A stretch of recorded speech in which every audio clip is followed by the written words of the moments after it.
पाठीचा कणा ताठ, उजव्या हाताने उजवी आपली बंद, ओटीपोट आणि पोट आत ओढून घेऊन एकत्रित उच्छ्वास. घसरबंद करून डाव्या नाकपुडीने श्वास घ्या. 1 2 3 4 श्वास धरून ठेवा. 1 2 3 4 5 6 7 8 9 10 11 12 13 14 15 16. घसरबंद करून उजवीने सोडा. 1 2 3 4 5 6 7 8. घसरबंद करून उजवीने परत घ्या. 1 2 3 4 श्वास धरून ठेवा. 1 2 3 4 5 6 7 8 9 10 11 12 13 14 15 16. घसरबंद करून डावीने सोडा. 1 2 3 4 5 6 7 8. घसरबंद करून डावीने परत घ्या. 1 2 3 4 धरून ठेवा. 1 2 3 4 5 6 7 8 9 10 11 12 13 14 15 16. घसरबंद करून उजवी सोडा. 1 2 3 4 5 6 7 8. घसरबंद करून उजवी परत घ्या. 1 2 3 4 धरून ठेवा. 1 2 3 4 5 6 7 8 9 10 11 12 13 14 15 16. घसरबंद करून डावीने सोडा. 1 2 3 4 5 6 7 8. थांबा. उजवा खाली, दोन्ही हात गुडघ्यांवर किंवा मांड्यांवर उतारे. अनुभवा.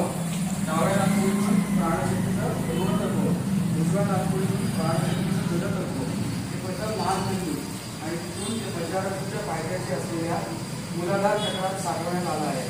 तिथून ते कायम संतुलनात येऊन संपूर्ण शरीरभर त्याचा आवश्यकतेचा पुरवठा करण्यात आला आहे. त्यामुळे माझ्या शरीराची प्रत्येक पेशी ताजतवानी, तरतरीत आणि जोरदार झाली आहे. मला अधिक उत्साही, आनंदी, तरुण आणि जोरदार वाटत आहे. नमस्कार. स्मरणवर्धक शोधून प्रकार करूया. 14 आणि 7 वेळा करूया. आवडतं करूया. पवित्रा पुढे सरकून टाचा जुळलेल्या, गुडघे एकमेकांना चिकटलेले, दोन्ही हात गुडघ्यांवर किंवा मांड्यांवर पालथे, पाठीचा कणा ताठ. आता 2-3 वेळा डोक्याची हालचाल करून घ्या म्हणजे मांड्याचे स्नायू मोकळे होतील. आता डोकं खाली असू दे आणि छातीच्या चिकटलेली, ओटीपोट आणि पोट आत ओढून घेऊन एकत्रित उच्छ्वास. घसरबंद करून श्वास घेत घेत डोकं वर, उच्छ्वास करत करत डोकं खाली, वर, उच्छ्वास, वर, उच्छ्वास, वर, उच्छ्वास, वर, उच्छ्वास.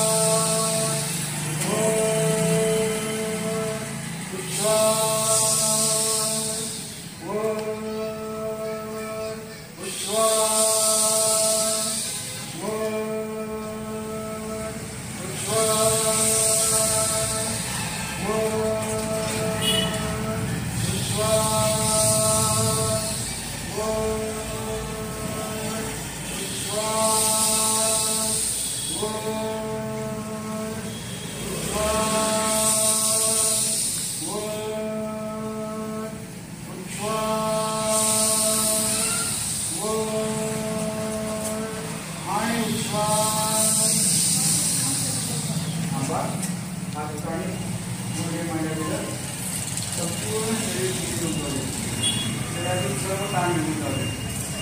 मान, मांडी, पाय, पाय सही सोडा. विश्रांती घेताना डोळे अगद घेतलेले संपूर्ण लक्ष शरीरात आतमध्ये डोक्यापासून ते पायाच्या बोटाच्या टोकापर्यंत याकडे लक्ष द्या. शेवटचं 7 वेळा करूया आणि त्याच्यानंतर प्रार्थना म्हणूया. तुम्ही खुर्चीवरच बसून राहा. नंतर पवित्रा टाचा जोडलेल्या, गुडघे एकमेकांना चिकटलेले, दोन्ही हात गुडघ्यांवर किंवा मांड्यांवर पालथे, पाठीचा कणा ताठ, डोकं खाली, हनुमिटी छातीला चिकटलेली. पोट आणि पोट आत ओढून एकत्र श्वास. त्याचा बंद करून श्वास घेत घेत डोकं वर. श्वास करत करत डोकं खाली वर. श्वास वर. श्वास वर. श्वास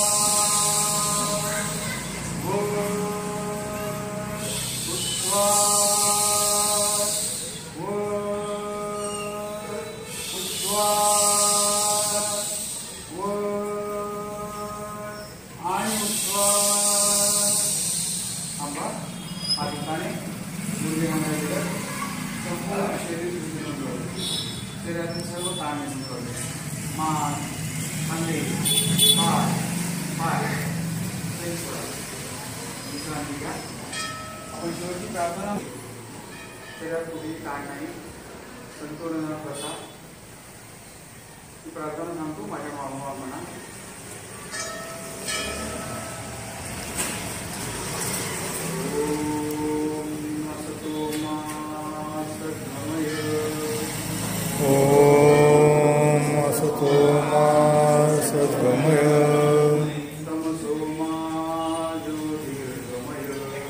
तमसो मा ज्योतिर्गमय.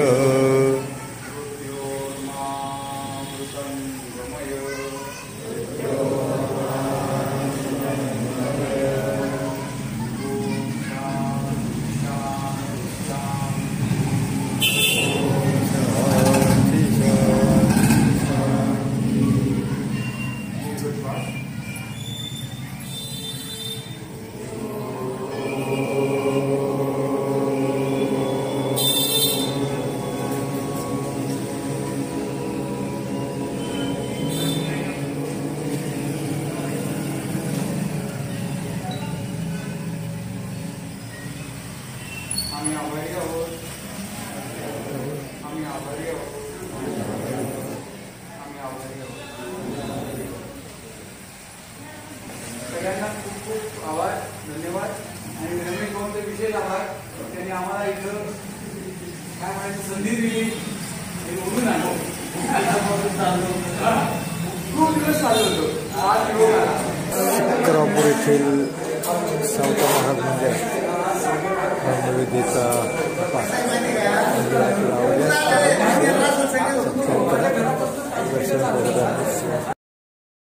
प्रत्येक जण विचार करतो. विचाराकडे आपण थोडं नंतर घेऊया. आता आपण श्वासाचा विचार करूया. मी जर असं विचारलं तुम्हाला जन्माला आल्यानंतर आपल्या आपण आपल्या घरी आपल्या प्रत्येकाच्या घरी जन्माला येत मुलं असतील तर नातवंड असतील, त्या बाळाला किंवा त्या लहान बाळाला आपण कधीतरी श्वास कसा घ्यायचा हे शिकवतो का? नाही. आपल्याला काय वाटतं आपण जन्माला आलो, श्वास आपल्याला येतोय, पण शेवटच्या श्वासापर्यंत चालू राहणार.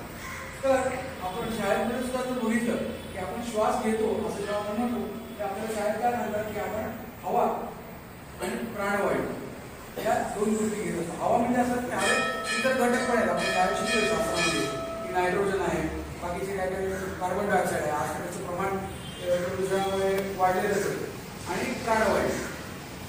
पण तिसरी आणि अतिशय महत्वाची गोष्ट आहे ती म्हणजे प्राणशक्ती. या प्राणशक्तीविषयी कुठेही सांगितलं जात नाही, पण ती प्राणशक्ती सगळीकडे आहे, जगाजगात आहे, प्रत्येक गोष्टीत आहे, सजीव आणि निर्जीव गोष्टीत आहे. आणि तुम्हाला निश्चित पटेल कारण थोडेसे आध्यात्मिक पैलूंचे आहे, पण सर्वसामान्य माणसाला याची कल्पना नाही. आता आपण जर प्राणवायूचा विचार केला तर प्राणवायू जो आहे, कुठली गोष्ट जर ज्वलन व्हायला हवं असेल तर तिथे प्राणवायू आवश्यक आहे. तर तसं आपल्या शरीरात सुद्धा जे काही अशुद्धी आहे त्या अशुद्धीचं ज्वलन करण्याचं काम हा प्राणवायू करत असतो. आता आपण जेव्हा मी म्हणत असतो की आपण हवा आणि प्राणवायू आत घेतो, याचा प्राणवायूचा जर विचार केला तर तो आपल्या फुफ्फुसात जातो, म्हणजे आपल्या नाकावाटे आपल्या श्वासाच्या मार्फत फुफ्फुसात जातो, वायुमंडल मार्फत रक्तात मिसळतो आणि रक्ताप्रवाह तो सगळ्या शरीरात फिरवला जातो, हे आपल्याला माहिती आहे. आणि तो रक्तातली जी काही अशुद्धी असते त्याचं ज्वलन करायचं काम हा प्राणवायू करत असतो. जसजसे आपण मोठे होतो तसं आपण आपल्या फुफ्फुसांच्या क्षमतेचा पूर्ण वापर करत नाही. आपण बाळ बघितलं असेल, लहान बाळ जे असतं त्याचा जो श्वासोच्छ्वास बघितला त्याची छाती जी आहे एखाद्या भाट्यासारखी हलत असते, कारण त्यावेळेला नैसर्गिकरित्या ते त्याच्या फुफ्फुसांच्या पूर्ण क्षमतेचा वापर करत असतं. कारण ते नुकतंच जन्माला आलेलं बाळ महिना 2 महिन्याचं जे आहे त्याला जणू काही सगळ्याच्या विरुद्ध स्वतःला प्रस्थापित करायचे की बाहेरचे जे घटक आहेत ते त्याच्याकरता आता अनभिज्ञ आहे त्या बाबतीत, तर त्याला स्वतःला जणू काही प्रस्थापित करायचे. तो त्याला निसर्ग नियमाने दिलेल्या ज्या क्षमता आहेत त्याचा वापर करत असतो. पण जसं आपलं वय वाढायला लागतं तसं आपल्या श्वासाकडे पण दुर्लक्ष होतं आणि हळूहळू आपली बसण्याची पद्धत, आपलं पोस्चर ज्याला म्हणतो, आपले विचार या सगळ्यांचा परिणाम आपल्या श्वासावर पण होतो आणि आपण अपुरा श्वास घेतो. आता अपुरा श्वास जर घेतला तर अर्थातच आपल्या रक्तामध्ये किंवा आपल्या शरीरामध्ये जी काही अशुद्धी आहे तिचं पूर्ण ज्वलन होणार नाही आणि मग आपल्या रक्तवाहिन्या आहेत या रक्तवाहिन्यांमध्ये ही अशुद्धी जी आहे ती साठत जाते. ती एका दिवसात साठेल, 1 महिन्यात साठेल तर साधता येत नाही. काही जणांच्या बाबतीत 1 महिन्यात साठेल, काही जणांच्या बाबतीत 1 वर्ष लागेल, काही जणांच्या बाबतीत 10 वर्ष लागेल, पण ती तिथे साधते. आणि आपण जर याचं जर आपण सामने जर बघितलं की आपल्या घरात जे पाईपलाईन असते त्याच्याशी आपल्याला करता येईल. आता जरी बाजारात ते PVC पाईपलाईन वगैरे आलेली ती सुद्धा किती आपल्या शरीराला योग्य हा वेगळा, पण त्याच्यातून सुद्धा लेड वगैरे अशा गोष्टी येत असतात. पण आपण पूर्वीचं जर पाईप बघितली लोखंडी पाईप, GI पाईप, तर त्याच्यामध्ये जर तुम्ही बघितलं असेल प्रत्येकाने आपल्या घरातला नळ कधी दुरुस्त केला असेल, त्या पाईपलाईन दुरुस्त होण्याचं काम बघितलं असेल, तर पाईपलाईन जर आपण म्हणून बघितली तर त्या पाईपलाईनमध्ये आत जंतू साठलेला असतो आणि समजा अर्धा किंवा 1.5 इंची पाईप असेल तर त्याच्यातला अर्धा ओपन राहिलेला असतो, बाकीचं सगळं तिथे दुसरा घाण साठलेली असते. तसंच आपल्या रक्तवाहिन्यांमध्ये सुद्धा होते की तिथे जो सगळा जो कचरा आहे तो आपल्या प्राणवायूमुळे तो कचरा तिथे साठतोय आणि एकीकडे आपलं हृदय जे आहे ते पंपासारखं काम करतंय. म्हणजे हृदय त्या रक्तवाहिन्यांमध्ये रक्त पंप करतंय, पण त्या पंप जे पाईप आहे त्याला अडथळा आहे, त्याच्यामुळे त्याचा अल्टिमेट परिणाम काढा. तुम्ही सगळे बहुतेक सगळे शेतकरी कुटुंबात शेतकरी साहेब म्हणाले तसं तेव्हा तुम्ही जर पंप आहे सगळ्या गोष्टी बाहेरचे जास्त हाताळता त्याच्यामुळे तुम्हाला अनेकदा त्याच्या समस्यांना तोंड द्यायला लागत आहे. तर त्याचा लोड कुठे येणार आहे? पंप थोड्या आपल्या हृदयात. आणि म्हणून आज जे सगळ्या यंग जनरेशनमध्येच उच्च रक्तदाब किंवा हृदयविकार हे जे रोग जाणवत आहेत त्याचं मेन कारण आहे आपला श्वास किंवा अयोग्य श्वास. तर ब्रह्मविद्या आपल्याला श्वास कसा योग्य पद्धतीने घ्यायचा हे शिकवतो. म्हणजे आपण प्राणवायूच असतो त्यावर. आता दुसरं जे मी प्राणशक्तीबद्दल मगाशी बोलत होते, ही प्राणशक्ती काय करते? ही प्राणशक्ती आपल्या शरीरामध्ये उष्णता निर्माण करण्याचं आणि ते उष्णतेचं संतुलन करण्याचं काम करते. आणि आपल्या शरीरात उष्णता निर्माण झाल्यामुळे आपल्या या सगळ्या ज्या रक्तवाहिन्या किंवा प्राणवाहक नाड्या ज्या आहेत त्या लवचिक राहतात, आणि हे महत्त्वाचं काम प्राणशक्ती करते. प्राणशक्ती आपल्या नागरिकांकडून पहिले लहान जे मुलाधार क्षेत्र असतं तिथे साठवली जाते आणि मग संपूर्ण शरीरभर तिचा आपण वापर करतो.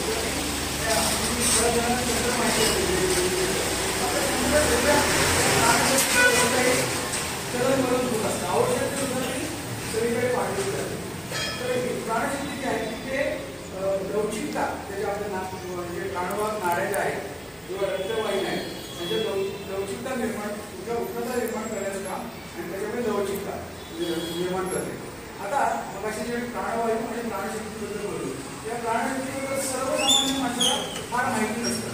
बऱ्याचदा एखादा रुग्ण जेव्हा हॉस्पिटलमध्ये ठेवलेला असतो त्याला व्हेंटिलेटरवर ठेवतात वगैरे वगैरे आणि म्हणजे ऑक्सिजन वगैरे दिलेला असतो आणि एक क्षण असा येतो की ते डॉक्टर शेवटी सांगतात की आता व्हेंटिलेटरचा काही त्याचा उपयोग नाही, बरं तुम्ही काय तो निर्णय घ्या.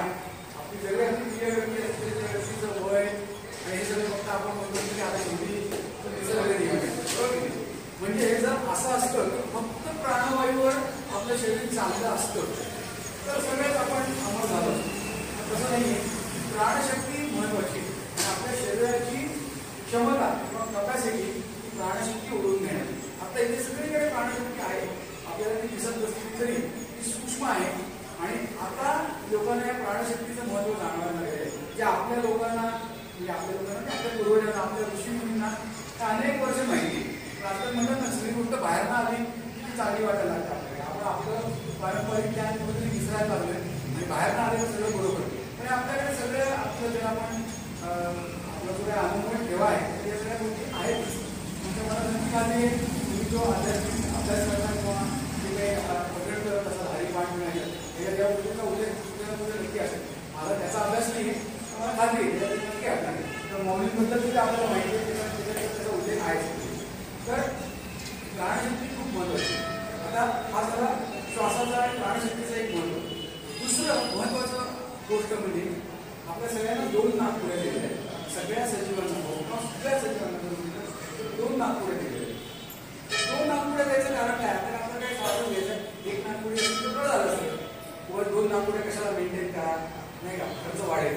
तर 2 नाकपुड्या काय आहे? त्याचं कारण असेल, याच्या प्राणशक्तीचा तुम्ही उल्लेख केला की प्राणशक्ती 2 भागात म्हणजे आपल्याला समजण्याकरता आपण तिचे 2 भाग केलेले आहेत.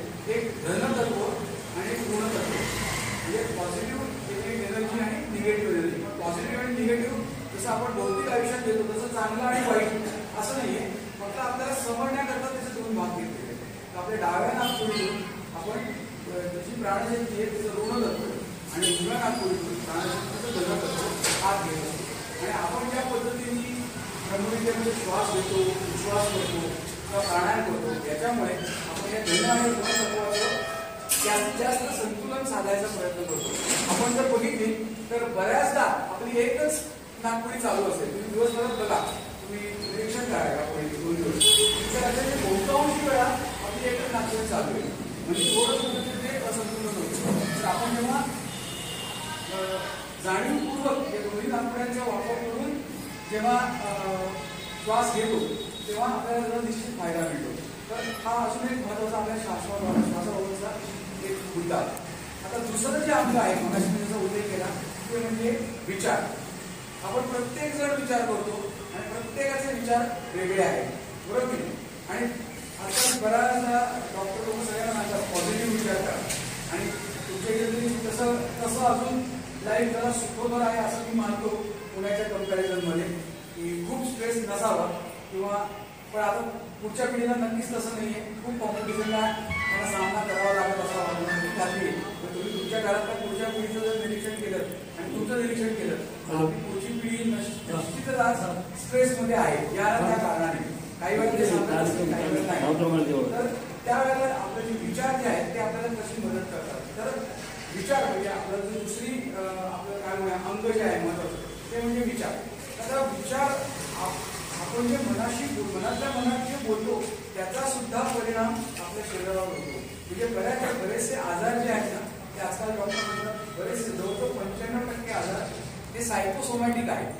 म्हणजे आपल्या चुकीच्या विचारांमुळे ही अव्यवस्था पहिले आपल्या मनात आणि मनावर आपल्या शरीरात असते.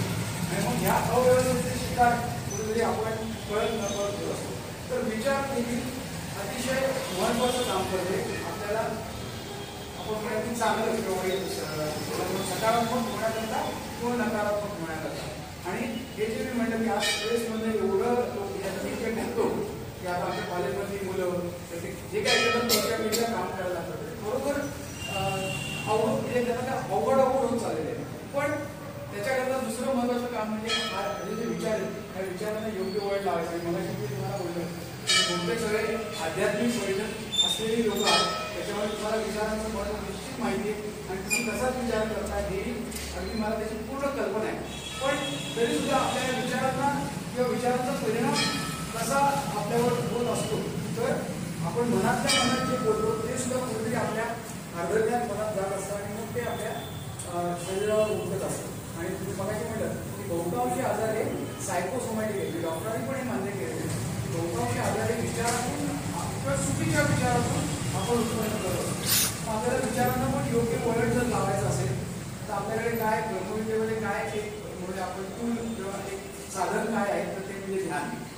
तर ब्रह्मविद्येचं ध्यान जे आहे ते थोडंसं वेगळ्या प्रकारचं म्हणजे असं की आपण त्याच्यात जसं आपण मगाशी 2 मिनिटं केलं शरीर शिक्षित होतं आणि मग ब्रह्मविद्येमध्ये ध्यानाची काही बोधवचन आहे. ती बोधवचनं आपण स्वतःची म्हणतो. त्या बोधवचनावर विचार करतो. म्हणजे ब्रह्मविद्यानं हे अनुभवायचं शास्त्र आहे.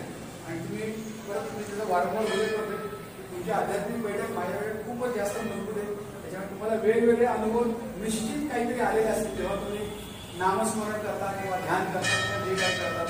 तसंच ब्रह्मविद्या हे सुद्धा अनुभवायचं शास्त्र आहे. म्हणजे आम्ही इथे कितीही सांगितलं की आपल्याला असं करायचं आहे, तसं करायचं आहे, असा फायदा होतो, तसा फायदा होतो, पण आपण स्वतः जोपर्यंत करणार नाही तोपर्यंत आपल्याला त्याची अनुभूती येणार नाही.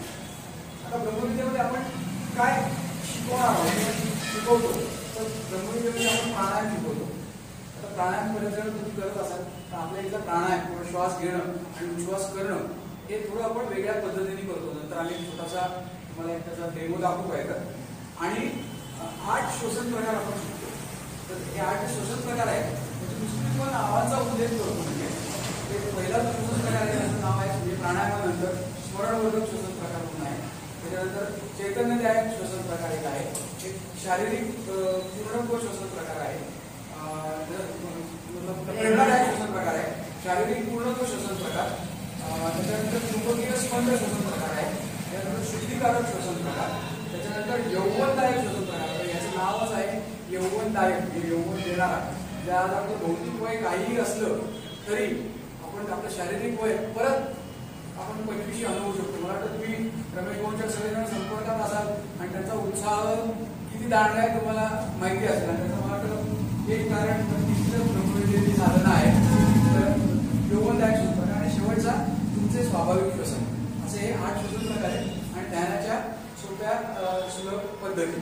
तर हा झाला ब्रह्मविद्येची थोडीशी म्हणजे पहिली माहिती. आता ब्रह्मविद्येचा फायदा काय होतो तर तो आपल्याला तिन्ही पातळ्यांवर होतो. म्हणजे शारीरिक पातळीवर पडतो, मानसिक पातळीवर पडतो आणि आध्यात्मिक पातळीवर पडतो. शारीरिक पातळीवर म्हणजे तुमचा उत्साह, तुमचा जोम किंवा स्टॅमिना ज्याला आपण म्हणतो तो वाढतो. नंतर मानसिक पातळीवर शांतता, ज्याला आपण शांतता म्हणतो. आपण स्वतः शांत असतो आतून किंवा बाह्य शांतता प्रस्थापित होते. आपल्यातच आज जर गोंधळ असेल, आपण जर थोड्याफार प्रमाणात स्वतःशी नाराज असू किंवा चिडलेलो असू तर ते तसं बाहेर पडतो. आणि आध्यात्मिक पातळीवर म्हणजे मग आध्यात्मिक पैठण तुम्हाला आहे, त्याच्यामुळे पुढे जे अनुभव असतात ते वेगळेच असतात. ते आपण एकमेकांना सांगू पण शकत नाही. प्रत्येकाला तो येणारा अनुभव जो आहे तो त्याच्या आपण काय म्हणू त्याच्या साधनेवर अवलंबून आहे. निश्चित आध्यात्मिक अनुभव तुला खूप येतात किंवा वेगळ्या प्रकारची प्रेरणा मिळते. ब्रह्मविद्येत खरं म्हणजे स्वतःविषयी सांगू नये म्हणतात, पण मला ब्रह्मविद्येचा फायदा काय झाला तर माझ्या रिसर्चच्या दृष्टीने फायदा झाला. म्हणून मी थोडासा सांगतो. तेव्हा ध्यानाची जी काही पद्धत करतो आम्ही तर वेगवेगळ्या कल्पना येतात. म्हणजे आधी कोणी येत होत्या का कल्पना हो येत होत्या, पण आता जेव्हा मी ध्यान जे काही करतो त्यात मला वेगवेगळ्या कल्पना आहेत. इतकंच नाही, त्याच्यावर मी पुढे काम केलं, रिसर्च केला. आता सुद्धा रिसर्च चालू आहे. म्हणजे मगाशी सुरुवातीला जसं सांगितलं त्या संस्थेबरोबर काम करतो आणि संस्था आहे. त्याच्यात आपण मानवी पिष्टावर आधारित बायोगॅस प्लांट आहे. आपण बायोगॅस प्लांट काम करतो त्याच्या प्रकारचे आहे आणि ते काम आमची संस्था करत असते. त्याच्यामध्ये मला बाकीचं लहानपणीच्या प्रक्रिया केंद्र वगैरे प्रक्रिया वगैरे पण आम्ही करतो. त्याच्यात मला असं काहीतरी ध्यानात मला सुद्धा की आपण असं बघूया तरी बघूया. म्हणून माझे जो सुरू करायचं त्याचा उल्लेख केला ऑफिसर म्हणून ते स्वतः MBBS डॉक्टर होते. त्यांना मी ती कल्पना तेव्हा ते खरं बेड रिडन होते, झोपून होते. त्यांना फक्त चित्र काढून दाखवलं मला असं असं करायचं डोक्यात आहे करून बघू का म्हणजे करा निश्चित करा. आणि तेव्हा त्यांचं वय 19 होतं. म्हणजे ते रिझल्ट माझ्याबरोबर शेअर करा बरं का काय रिझल्ट मिळत आहे. आणि ते आम्ही केला प्रयोग करून बघितले आणि त्यात बरोबर सक्सेस मिळाला. त्याच्यात त्याचं पेटंट फाईल केलं. कारण आता ते जरा आवश्यक असतात गोष्टी. म्हणजे पेटंट फाईल केलं आणि माझं ते पेटंट आमचं ग्रँट झालं. मला नाही वाटत ब्रह्मविद्येत यायच्या आधी मी असा कधी विचारही केला असता. अगदी खरं सांगतो म्हणजे कारण हे चाललंय ना ते चालू आहे असं. पण इथे पण तुम्हाला ते वेगवेगळे विचार तुमच्याकडे येतील त्याच्यावर तुम्ही काम करा निश्चित. म्हणजे सर्व काही शेती ते तुम्ही बरेच जण शेती करा आहे तुमच्याकडे बरेच जण नैसर्गिक शेती करणारे असतात तर चालत आहे. नसेल तर तेही मी सांगितली त्याच्यात निश्चित करा. आम्ही त्याच्यातही काम करतो. कारण जीवामृत वगैरे करून त्याच्यावर आमचे प्रयोग चालू असतात. जीवामृताचा वापर सुद्धा मी माझ्या एन्व्हायरमेंटमध्ये केला आहे वेस्ट ट्रीटमेंटसाठी वगैरे. हे सगळं मला याच्यातूनच एक एक गोष्ट मिळत पुढे जातो. तर म्हणून मी थोडक्यात तेवढा त्याचा एक उल्लेख केला. तर अशा तिन्ही पातळ्यांवर आपल्याला त्याचा फायदा होतो. आता ब्रह्मविद्येची म्हणजे हा आता जो आपण जो कोर्स करणार आहोत इथे सुरू करायचा असं रमेश भाऊंनी पुढाकार घेतलेला आहे. तुमच्या सगळ्यांचे सहकार्य आणि अनेक तरुण मुलांच्या पण यंग जनरेशनला पण आपण कॅच करू. म्हणजे एक मिनिट आपण त्यांच्याकडे करू. महिलांचा पण सहभाग कसा वाटतंय म्हणून आमच्या दोन भगिनी पण आलेल्या आहेत त्यासुद्धा तुम्हाला नक्की सांगतील. मला ते साळुंके मॅडम तुम्ही बालवर्ग शिक्षिका पण आहात ना. काळात ना मी बालवर्ग पण घेतो, तर ब्रह्मविद्येची माहिती जर सांगायची झाली तर हा जो आता आपला वर्ग असणार आहे मोठ्यांचा, हा 15 आठवड्यांचा असणार आहे. म्हणजे आठवड्यातनं 1 दिवस 1.5 तास. रविवार म्हणाल तसं तुमचा मला रविवारी इथे बाजार असतो ना, त्याच्यामुळे आपण शनिवारी ठेवायचं. मलाही शनिवारी योग्य आहे, कारण मला शनिवारी कॉलेजला सुट्टी असते आणि मी राहतो पुण्यात, म्हणजे कोथरूडला. मला बस यायला काही प्रॉब्लेम नाही. अगदी कम्फर्टेबली आलो. मी 7ला निघालेलो इथं, 9ला तुमच्या त्या चाकण चौकात आलो, त्या कम्फर्टेबली आलो. तर मला निश्चित यायला आवडेल. आणि ब्रह्मविद्येचे सगळे आम्ही शिक्षक किंवा सहशिक्षक जे सहकारी असतात आम्ही विना मोबाईलला शिकवतो, कारण आपल्याला जो फायदा झाला तो समाजापर्यंत जास्तीत जास्त लोकांपर्यंत पोहोचवावा हीच आमची कल्पना आहे. तर तो बेसिक जो प्राथमिक वर्ग ज्याला म्हणतो तो आता 15 आठवड्याचा आहे. या आठवड्यातनं 1 दिवस 2 तास असतात. म्हणजे आधी जो आपला 1.5 तास 22 आठवडे होता, आता रिसेंटलीच आपण 15 आठवड्याचा करणार आहोत, 2 आठवडे. आणि शक्यतो ही वेळ आपण 3:30 ते 11:30 समजा हा आपला जे आपण जागा असेल या पूर्ण वर्गासाठी 15 आठवड्यांचं जे डेबिट मूल्य आहे ते प्रत्येकी 5,000 रुपये आहे. आणि जर आपण नवरा बायको किंवा 2 जणांनी घराचा एकत्र केला तर त्याला 1,000 रुपये फॅमिली कन्सेशन द्यायची. सगळी जी ऍडमिशन आहे ती ऑनलाईन घ्यायची असते, त्याच्याकडे तुम्हाला रमेश नक्कीच मदत करते. आणि ब्रह्मविद्येचा हा झाला प्राथमिकचा वर्ग. याच्यानंतर एक असतो तो प्रगतचा वर्ग असतो, तो आमचा सगळ्यांचा झालेला आहे आणि तो 104 आठवड्याचा. म्हणजे असं आठवड्यातनं 1 दिवस 1.5 तास जवळजवळ तो 2 वर्ष चालतो. त्याच्यानंतर ज्यांना शिक्षक व्हायचं असतं त्यांच्याकरता एक प्रतिपक म्हणून वर्ग आहे, तो पण साधारण 96 आठवड्यांचा, म्हणजे सर्वसाधारणपणे 2 वर्षाचा आहे. म्हणजे प्राथमिक 6 महिने, प्रगत 2 वर्ष, प्रतिपक 2 वर्ष, हे मध्ये थोडाफार कालावधी जातो. त्याच्यानंतर आमची कार्यशाळा घेतली जाते. कार्यशाळा म्हणजे शिक्षक घडवण्याकरता, म्हणजे होण्याकरता नाही म्हणते, घडवण्याकरता म्हणून का ते पुढे सांगतो. तर शिक्षक इथे प्रत्येक शिक्षकांना घडवला जातो. तर तुम्ही कुठल्याही शिक्षकाच्या वर्गात जरी गेलात ना तर तुम्हाला सर्वसाधारणपणे सगळ्यांची शिकवण्याची पद्धत, सूचना देण्याची पद्धत ही सारखीच आढळेल. कारण शेवटी आपण हे ज्ञान जे आहे ते आमच्या गुरूंचं ज्ञान लोकांपर्यंत पोहोचवायचं आहे. तर तिथे त्याच्यात काही गोष्टी जशा असतात, सुरुवात कुठेतरी होते आणि शेवट कुठेतरी होते, तसं तुम्ही चालणार नाही. आणि त्याच्यानंतर आपल्याला पाठ पण दिले जातात. हा प्रस्तावना पण आणली सुद्धा आपण सांगायला घेऊया, त्याच्यात तुम्हाला अधिक सखोल माहिती मिळेल.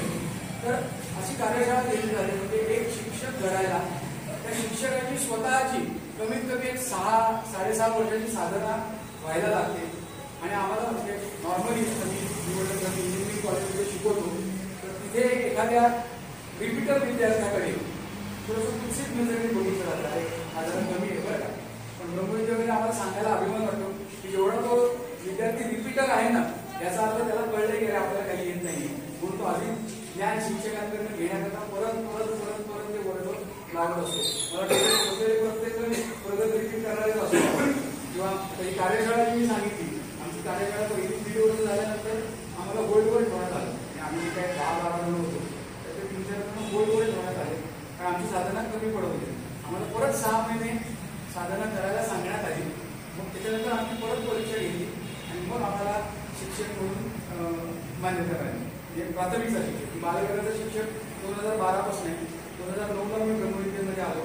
मग प्राथमिक केला, प्रगत केला आणि प्रगत सुरू असताना आमची कार्यशाळा झाली बालवर्गाची. ती सुद्धा अशीच 1-1.5 वर्ष झाली. आणि मी 2012 पासून बालवर्ग शिक्षक आहे. मी मेनली सगळे बालवर्ग जे घेतो ते आपल्या पिंपरी-चिंचवड भागात घेतो, पण मी 2016 किंवा असा मी पुण्याला शिरूरला जाऊन वर्ग घ्यायचो. ते 20-25 मुलांनी तिथल्या एखादी मला विचारलं की शिरूरला येतात, मला साधारण 20-25 विद्यार्थी झाले आणि तिथे घ्यायला तयार होतो. तिथे वर्ग घेतला आणि बऱ्याच ठिकाणी इचलकरंजी आणि बाहेर पण वर्ग घेतले. आणि प्राथमिकचा वर्ग मी 2021 पासून आणि तिथं जर आपला नक्कीच योग येईल असं मला वाटतंय.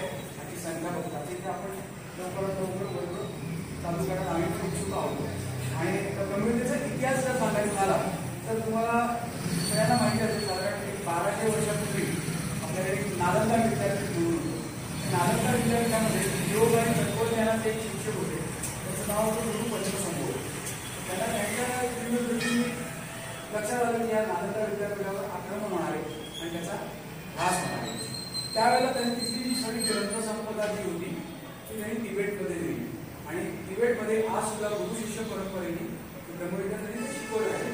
तर तिबेटमध्ये आज सुद्धा परंपरा चालू आहे, म्हणजे ब्रह्मविद्याची त्यावेळेस वेगळ्या पद्धतीने असेल. अजून देवीचं काय आपण थोड्या वेगवेगळे पण ती चालू आहे. आणि तुम्हाला सगळ्यांना माहिती आहे की आध्यात्मिक बैठक म्हटलं की तिबेटचं नाव आज सुद्धा खूप मोठ्या स्केलवर घेतलं जातं. आज सुद्धा तिथे जो काही अभ्यास आहे आणि तिथलं सरासरी आयुष्य जे आहे त्या लोकांचं ते सुद्धा पुढेच असंच आहे. तर तिथे त्यांनी ते सगळं काय तसं ते जतन केलं गुरु शिष्य परंपरेने. नंतर मग 21व्या शतकाच्या सुरुवातीला इंग्लंडमध्ये एक गृहस्थ होते, जॉन डी इंग्लंड. त्यांना आम्ही ब्रह्मविद्येमध्ये गुरु डिंगलेबी असं म्हणतो. त्यांना असं सारखा भास होतं की आपल्याला पूर्वेकडनं कोणतरी बोलावतंय.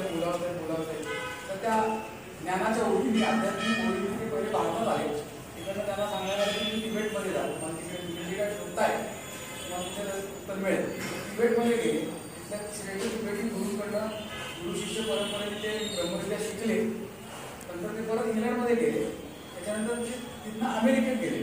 आज सुद्धा जर तुम्ही नेटवर सर्च केलं मेंटल फिजिक्स अशा नावाने जर सर्च केलं तुम्हाला त्या गुरु डिंगलेबीच्या आश्रमाची वगैरे सगळी माहिती मिळेल. त्याला कॅल्क्युलेटर असं ते नाही आहे, म्हणजे काय म्हणतात ती पुस्तकं ते नाही आहे, एखादी पुस्तकं निश्चितच आहे. तिथे त्यांनी तो आश्रम थांबला आणि मेंटल फिजिक्स या नावाने त्यांनी ब्रह्मविद्येला शिकवून सुरू केली. त्याच्यानंतर साधारण 70च्या दशकात आपल्या मुंबईतले गुरु ज्योतिर्मयानंद म्हणून ते त्या गुरु डिंगलेबीकडनं पोस्टलद्वारे शिकले. म्हणजे ते डिंगलेबी अमेरिकेत आणि हे इथे मुंबईत, पण त्यांनी पोस्टाद्वारे तो कोर्स केला आणि ब्रह्मविद्या शिकला. आणि ते सुरुवातीला इंग्लिशमध्ये शिकवायला लागले. आणि आज जे मी म्हणजे मला जी संधी मिळते की आमचे जे गुरु आहेत, आपल्या सगळ्यांचे जे ब्रह्मविद्येचे गुरु आहेत जयंत दिवेकर, जयंत दिवेकर म्हणून त्यांनी ही ब्रह्मविद्या म्हणजे ते पण त्या अनेक लोक शिकले. त्यातले एक आमचे दिवेकर सर. आणि मग त्यांनी ब्रह्मविद्या सुरुवातीला इंग्लिशमध्ये मराठी आणि जर जास्तीत जास्त लोकांपर्यंत पोहोचवायला असेल ती मातृभाषेत उपलब्ध पाहिजे. आणि आज जर बघितलं तर इंग्लिश, मराठी, हिंदी आणि गुजराती या 4 भाषा आपल्याकडे शिकवली जाते. महाराष्ट्रात जवळजवळ सगळ्या जिल्ह्यात आपले कोर्सेस होत असतात किंवा निवासी शिबिर होतात, काही ठिकाणी अनिवासी शिबिर होतात. आता ब्रह्मविद्येचा स्वतःचा आश्रम पण झालेला आहे. कामशेतच्या पुढे, कामशेतपासून 13 किलोमीटरवर पुष्कर म्हणून जे धरण आहे त्याच्याजवळ एका गावामध्ये ब्रह्मविद्येचा स्वतःचा आश्रम आहे. तिथे निवासी शिबिर होत असतात. तिथे 5 दिवस राहून आपण तिथे शिबिर ब्रह्मविद्या करू शकतो. तिथे मग जाऊन तिथे राहणं खर्च वगैरे त्या गोष्टी त्या आठवडून आहे. अतिशय उत्कृष्ट तिथे सगळे तिथे राहण्याची भोजन व्यवस्था अगदी चोख असते आणि वर्ग पण खूप छान होतात. शिबिर खूप छान पद्धतीने होतं. बऱ्याचदा काही वेळेला आम्हाला क्रॅश कोर्सचं असतं फार आवडतं, पटकन द्या आम्हाला तर तशी पण आहे. आणि निवासी अनिवासी शिबिरं पण ब्रह्मविद्येची होत असतात. थोडक्यात ब्रह्मविद्या आपल्याकडचं शास्त्र आहे असं जर म्हटलं तर. आणि ते आता जसं मगाशी उल्लेख केला की बऱ्याचशा टेक्नॉलॉजी बाहेरनं आपल्याकडे आल्या त्या आपल्याला चांगल्या वाटतात. तसंच थोडं आहे. पण आता आपण मोठ्या प्रमाणात याचाही कसा प्रचार होतो तर आपण इथे सगळ्यांच्या सहकार्याने आपण लवकरात लवकर सुरू करूया. माझ्याकडनं जसे आपले खाण्यापाण्याचे, पिण्याचे, वागण्याचे, वाहतुकीचे पण नियम आहेत.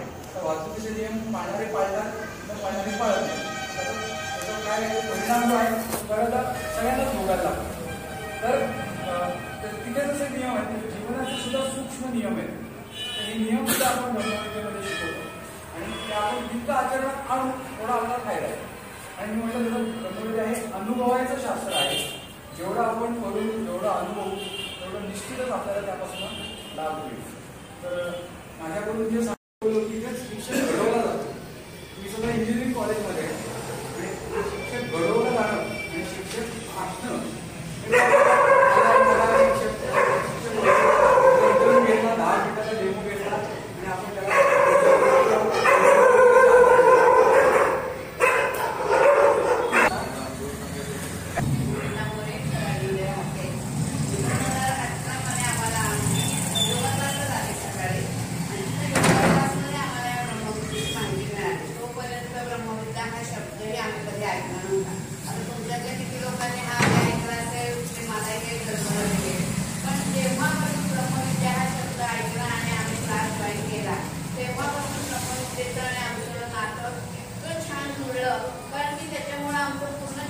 बदलली. आता मला वाटतं हा आपला एक ग्रुप हा असा आहे की आपल्याला नवीन पिढीशी खूप जुळवून घ्यावं लागतं आणि बहुतेकांच्या घरामध्ये हा प्रॉब्लेम असतो की मुलांबरोबर सुनांबरोबर किंवा नातवंडांबरोबरचे विचार आपले जुळत नाही आणि हे कायम राहणार आहे. 2 पिढ्यांमध्ये अंतर हे असणारच आहे विचारांचं.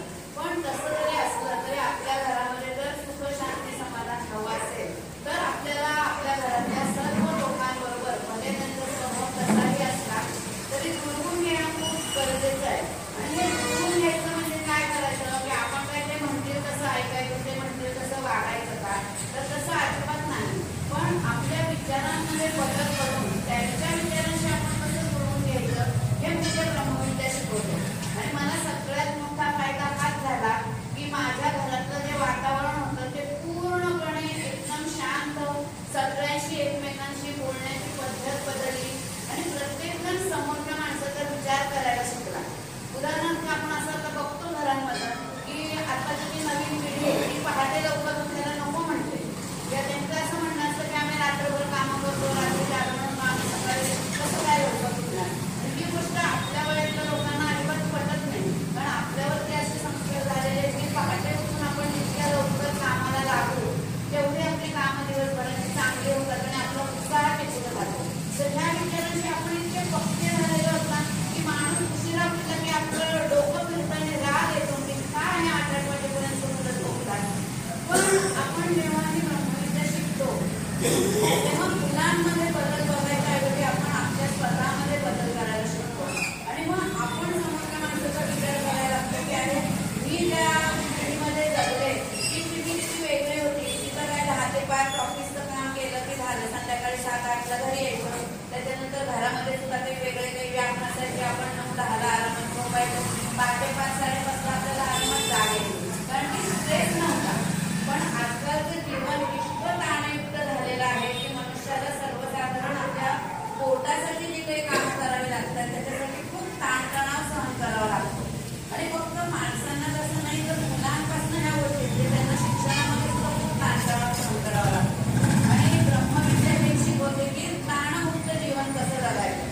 परिस्थिती बाहेर जी आहे ती बदलणार नाही, हे जग हे असंच चालत राहणार आहे. पण ते जगाशी आपण कसं काय जुळवून घ्यायचं हे मुख्य ब्रह्मविद्या शिकवते.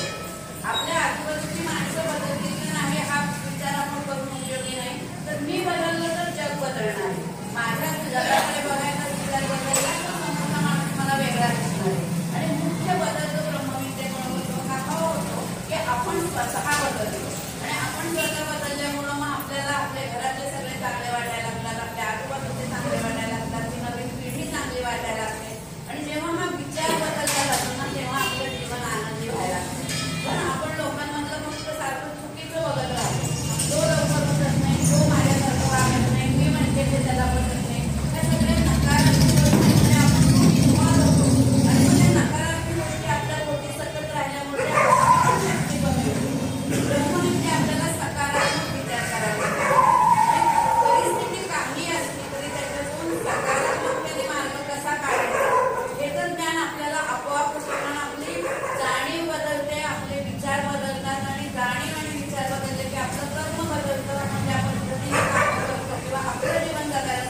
वयाने जास्त असतात की मृत्यू हा माणसाला अडथळा आहे, पण त्या मृत्यूला सामोरं जाताना आपल्यामध्ये किती धैर्य, किती साहस आणि कशा पद्धतीने गेलं पाहिजे ह्याच्याबद्दलचे विचार, कल्पना आणि ज्ञान हे आपल्याला ब्रह्मविद्या देतात.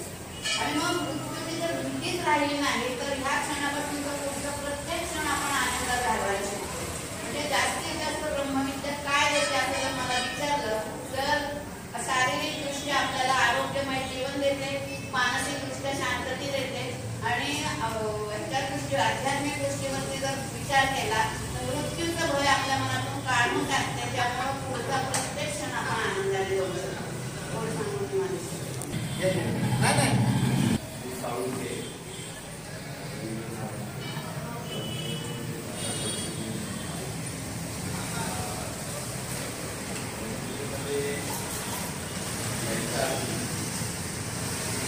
विचार झाल्यानंतर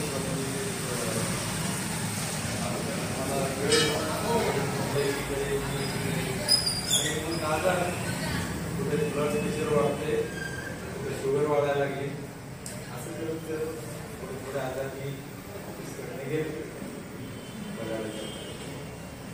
आणि मग ब्रह्मविद्या आल्यानंतर हळूहळू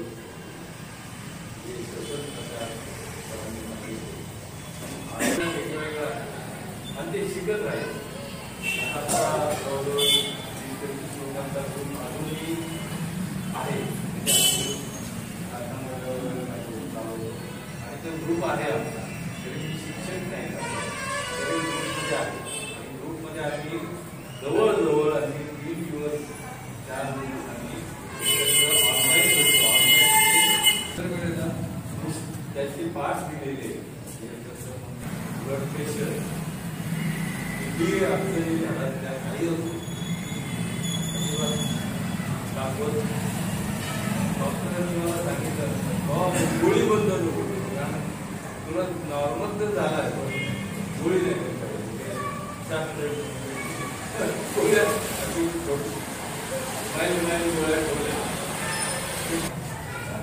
काय होतं थोडंसं तुमचं घरात म्हणजे थोडं आपलं शिक्षण असतं ते कमी होईल. दोन्ही शिकलं तर जास्त पाहिजे एक. आणि दुसरा फायदा ते पण झाला मी पण कमी होते आणि दोन्ही शिकलं तर फायदा होतो. माझी विषय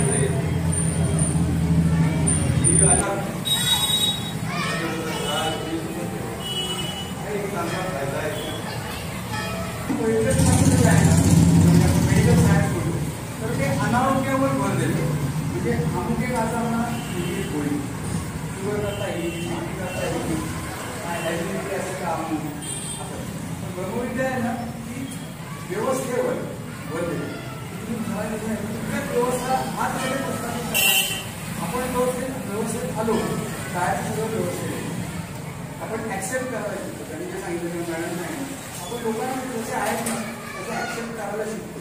तो बदल आपल्याला करायला लागतो. तो एवढा सहज नसतो, एवढा सहज खूप होत नाही. आपण स्वतःला थोडंसं बदललं की बाकीच्या गोष्टी आपण आपल्या मनाप्रमाणे बदलला.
ब्रह्मविद्या शिकायला. घरातून एवढा सपोर्ट नव्हता, पण त्यांनी मला सांगितलं जा तू कर.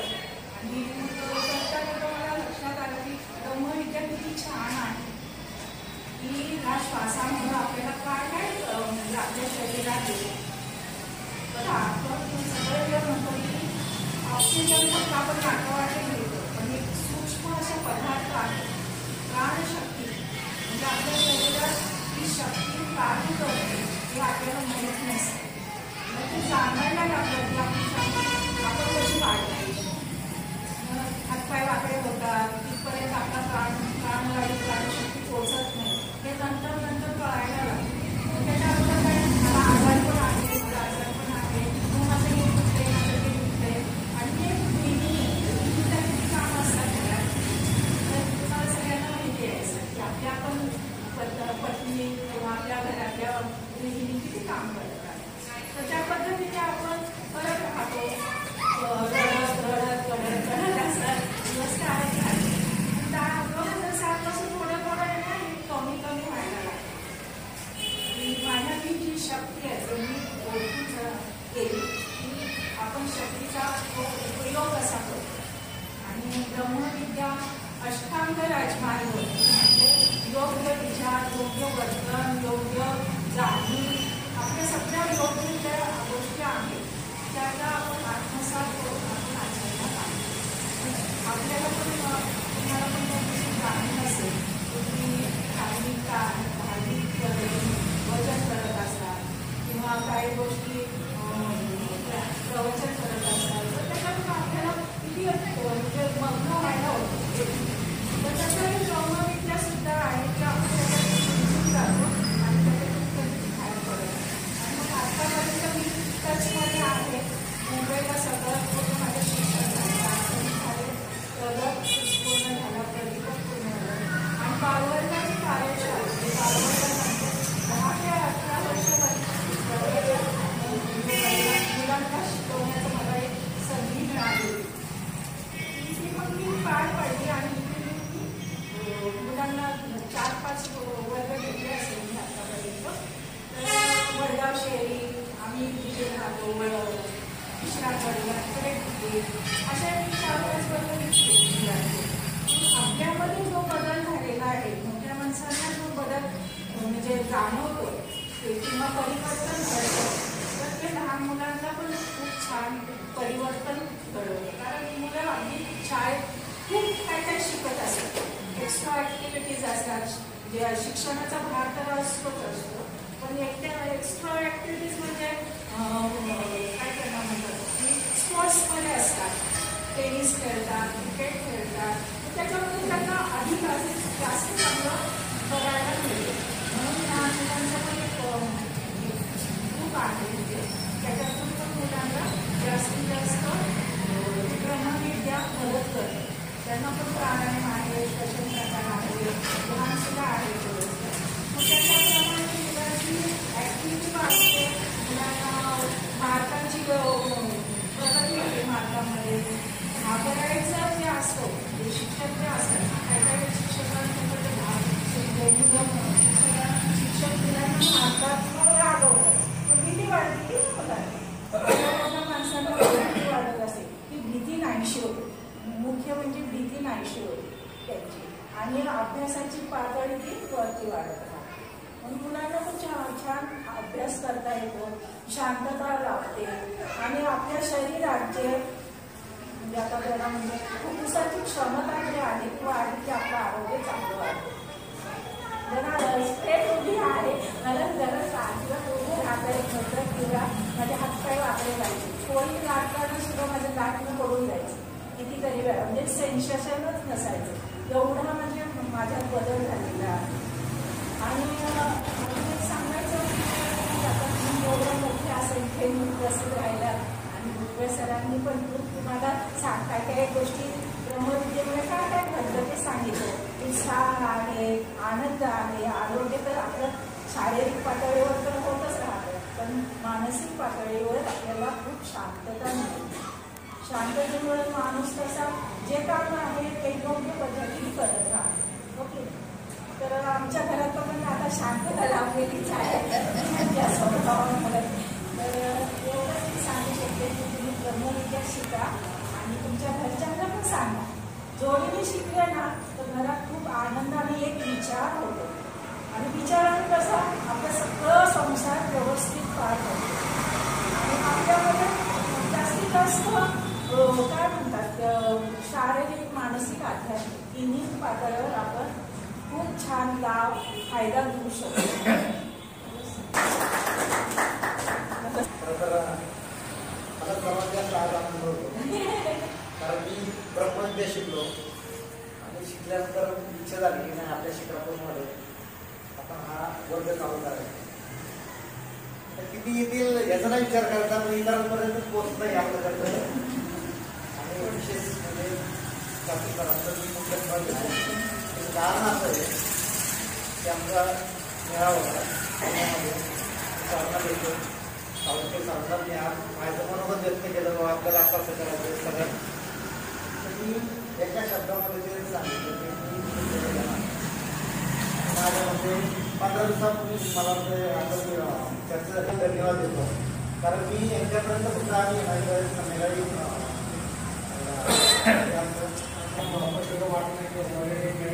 जेवढ्यापर्यंत शक्य होतं तिथपर्यंत पोहोचण्याचा मी प्रयत्न केला. पण जानेवारी नवीन वर्षाची सुरुवात आहे तर आपल्याला प्रस्तावना करायची या मी ठरवलं होतं आणि ती आज झाली.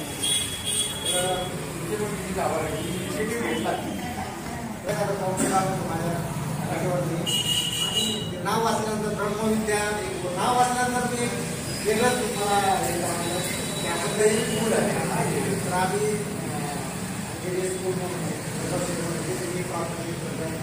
प्रत्येक सगळ्यांचं चाललेलं आहे आणि ब्रह्मविद्येत आल्यानंतर माझ्या जो बदल झाला मी तुम्हाला सांगतो मला यायला थोडं जरी बदलला कधी सर्दी व्हायची आपल्याकडे असं बरेच लोक त्या माणसाला कळतं मला आहे ना ॲलर्जी असतं कुणी जात नव्हतो. आज रोजी दूर झालेली नव्हत्या हा श्वसना प्रकारामध्ये मला दुसरी गोष्ट चिडचिडपणा. तर व्यावसायिक असल्यामुळे चिडचिड होतेच तर तिथे गेल्यानंतर ऑटोमॅटिक चिडचिड कमी झाली. आपल्याला समजलं माझं जीवन काय आपण कसं जगायचं कसं जीवन जगायचं हे तिथे गेल्यानंतर समजलं. ब्रह्मविद्याच का खरं तर आपण अनेक प्राथमिक संप्रदायामध्ये आपण जोडलेलं आहोत. आपल्याला ते सोडायचे नाही ते आपल्याला जे आपण जे नित्यनियमाने करतो आपल्या घरचं देव पूजा अर्चा किंवा इतर ठिकाणी आपण जोडलेलं आहोत जे संप्रदाय आहे ते आपल्याला सोडायचे नाही आणि ते सोडायला ब्रह्मविद्या सांगत नाही. आपलं जे आहे ते ठेवून त्याच्याबरोबर जर आपण राहिलो ना तर आपलं जीवनशैली बदलू शकते. कारण मी माझ्या स्वतःचं मी त्याचा पूर्वीपासून मी लवकर होतो पण ब्रह्मविद्येत गेल्यानंतर एक नित्यपणा आलेला होता सातत्य बरोबर 5 ला उठून 5:30ला बाहेर जाणं आपला प्रवृत्त जातो 7 वाजता सर्वात बाहेर येणं एवढा पकडून राहिलो ना तसं पाहिलं तर हे सगळे पुण्यात कोरोनाच्या काळामध्ये मी गावाला होतो शिकायला आम्ही ऑनलाईन एकत्र राहिलो हे सावंत साहेबांनी आम्हाला पकडून ठेवलं सर्व साधना करण्यासाठी त्याच्यामुळे आम्ही टिकलो आणि आज ब्रह्मविद्या किती काय नसते योग आणि तत्वज्ञानाचं प्राथमिक शास्त्र आहे त्याचे हे आहे. आपण जे आपले ग्रंथ आहेत सगळे ग्रंथ घ्या कोणताही ग्रंथ घ्या तुम्हाला ब्रह्मविद्या सापडेल.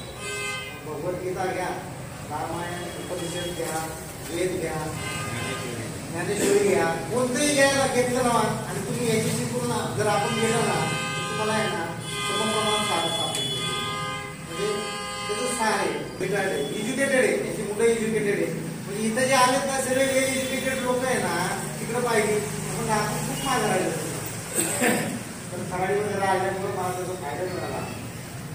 मानवी जीवनाचं उत्तुंग शिखर काय आहे आनंद आहे त्याच्यापेक्षा काही वेगळं नाही. प्रत्येकाला आनंद हवा आहे प्रत्येकाला समाधान हवं आहे. कशात मिळतं समाधान आनंद खूप पैसा मिळाला आणि खूप आनंद मिळतो असं पण काही नाही. आपण आपल्याकडे पाहतो आजूबाजूला की अनेक पैसेवाले तर त्याचे भूक नाहीये पण शरीर दुर्बल आहे, हे खायचं खाऊ नका, ते खायचं खाऊ नका, अशी परिस्थिती आपल्याकडे. आज मी स्वतः माझ्या वयची ओपन आहे, मी सगळं खातो. पण याला खाण्याला म्हणतात नाही अजिबात काय, तुम्ही हेच खा हेच खाऊ नका. तुमच्या अभ्यास केल्यानंतर तुम्हालाच जाणवेल की आपण काय खाल्लं पाहिजे, काय सोडलं पाहिजे. हा विचार मिळतो आपल्याला. माणूस जगतो काय, हवा आणि विचार. तुमचे विचार जर सुधारले ना, तुमचं जीवन सुधारून गेलं म्हणतात. विचारांवरच आहे. समजा एखादा जर विचार आपला पटत नसेल तर आपण आपला मार्ग बदलतो. शेजारी खराब असेल ना, किंवा आपण आपलं दुसरी गोष्ट हा विचार येतो आपल्याला का याच्यामुळे मांडत नाही बसणार. आपण आपला विचार बदलायचा. एखादा म्हणजे दैनंदिन जीवनामध्ये तुम्हाला हे जर विचार मिळाले ना, तर लाईफच चेंज होणार. साधी गोष्ट आणि जीवन काय ही परमेश्वराची जागा. इतर सृष्टीमध्ये खूप जीव, पण मानवालाच कळतं बरोबर. म्हणजे आपण बीज शिकवतो म्हणजे असं झाड तयार होतं, वृक्ष होते, त्याला फळं लागतात, फळं बदल होतात. म्हणजे काय आलं ते अंतिम आहे, बदल होणार. तसंच मानवाचं आहे. आम्ही जीवनामध्ये जाणीव निर्माण झाली, योग्य जाणीव, योग्य निश्चय, योग्य भाषण, योग्य वर्तन, योग्य प्रयत्न, जीवन आणि योग्य ध्यान, योग्य आनंद. आम्ही सर्व आनंदात येतो. आपल्याला योग्य आनंद मिळवायचा आहे, हे आपला अंतिम ध्येय आहे. आणि अंतिम ध्येय आनंद जर मिळवायचा असेल तर तुम्हाला सराव साधना करावा लागेल. पुढे जर तुम्हाला मार्ग पकडावा लागेल. मार्ग खूप आहेत, अनेक मार्ग आहेत, पण चाचपडत बसण्यापेक्षा आहे ना, एक्सप्रेस वे आपला आहे तो पकडा. आता येताना हे चाचपडलेलं, त्याला गुगलने दुसरीकडेच घेऊन गेला. स्ट्रेट वे होता आपला नगरवर, तर होतं ते तिकडे गेलो. तर आपल्याला हा मार्ग जो ब्रह्मविद्येचा आहे, हा स्ट्रेट वे तुम्ही शिका. सरोवर आपण प्राथमिक तरी आपण याला आवड जातो का, तर विचारांचा परिपूर्ण. ज्यांचे पूर्ण विचार झालेत ना, ते पूर्ण नाही पुढे जायला. आता शिवपर्यंत वाढवून येत नाही. पण हे डिसिप्लिनेड आहे, स्वतः प्रोफेसर आहे, सामाजिक सेवा म्हणून काम करतात. इंटरनॅशनल आम्ही पण काम करतो त्याच्यामध्ये. हे सगळ्या गोष्टी या भाषेचे हे लोक वेळ देतात आणि आपल्या जीवनाचं सार्थक करतात. आणि जीवनाचं सार्थक फक्त आनंदच आहे.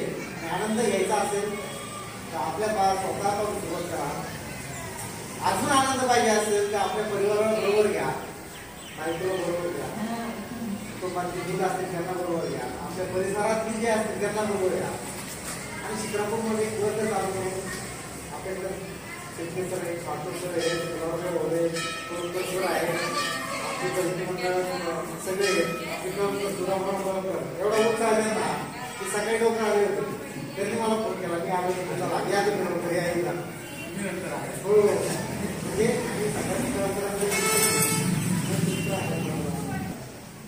सांगायचं तात्पर्य की आपण जरी तिथं आलो ना, हा विचार तिकडला पोहोचला आणि सहभाग वाढवा. 25-30 लोक जर जमली तर तिकडनं शिकवायला निश्चित विद्यार्थी आणि अतिशय चांगला उपक्रम आहे. ज्ञान आहे, ज्ञान प्रवाह आहे.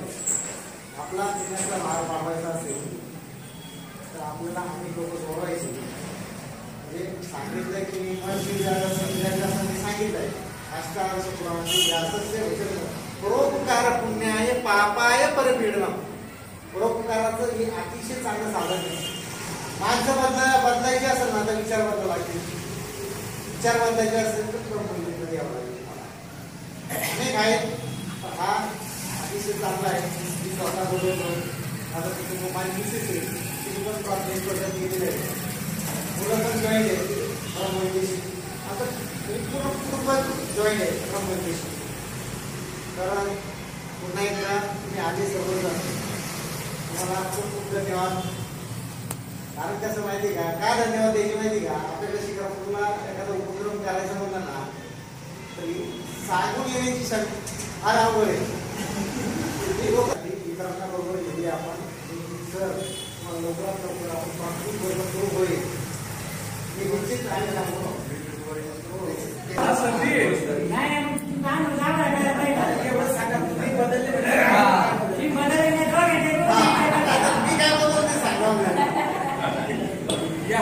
पण सांग.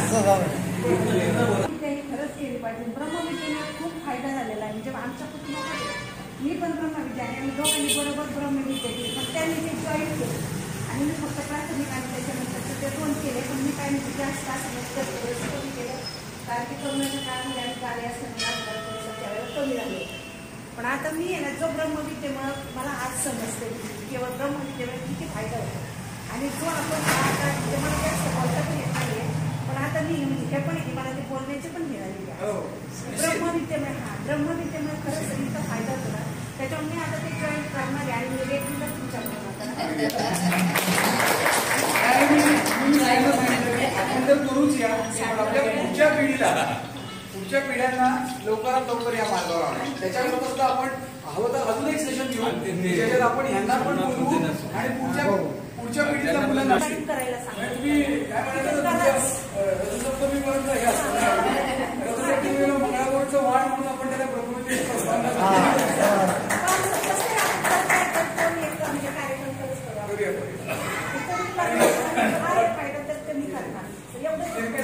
विचारत असं आपण शक्यतो गुरुद्वारे चालू करायचा आपण प्रयत्न करूच या निश्चितच. आणि म्हटलं तसं सगळ्यांची ऍडमिशन आणखी ऑनलाईन घ्यायला लागते. त्याच्याकरता आता मला कसं मला पहिले वर्ग अपलोड करायला लागतो. वर्ग अपलोड करून तो अप्रूव्ह झाला त्याची लिंक येते. ती लिंक पाठवली तर लिंक शक्यतो तुम्ही नसाल वापरत पण रेडिओ वापरत लॅपटॉपवरून ते करायचं. तुम्ही मोबाईलवरून करता येतं नाही असं नाही. मोबाईलला काय होतं थोडं स्क्रीनचा प्रॉब्लेम असतो ना ते असं त्याला डावीकडे उजवीकडे हलवायला लागतं. वर खाली डावीकडे उजवीकडे असं करायला लागतं. तेव्हा आपल्याला करता येत नाही. आणि मग काय माझं ज्यांना रजिस्ट्रेशन करायचंय एका ठिकाणी कुठे बसा एखादं कम्प्युटर सेंटर वगैरे असेल अपेक्षित आहे. पुढच्या आठवड्यात परत आपण त्याची उजळणी करत पुढे जातो. म्हणजे असं होत नाही की एकदा केलं आणि नाही आपण शेवटपर्यंत म्हणजे आपला जो पहिला शासन प्रकार आपण शिकू तो 22व्या पाठापर्यंत आपण करत राहणार. मी हे थोडंसं देतो मी हे तुमच्याकडे ठेवा पुढे पास करा. कमी पडले तर मग पुढच्याला मिळेल कारण वगैरे आपण जातो. याच्यातला उच्छ्वास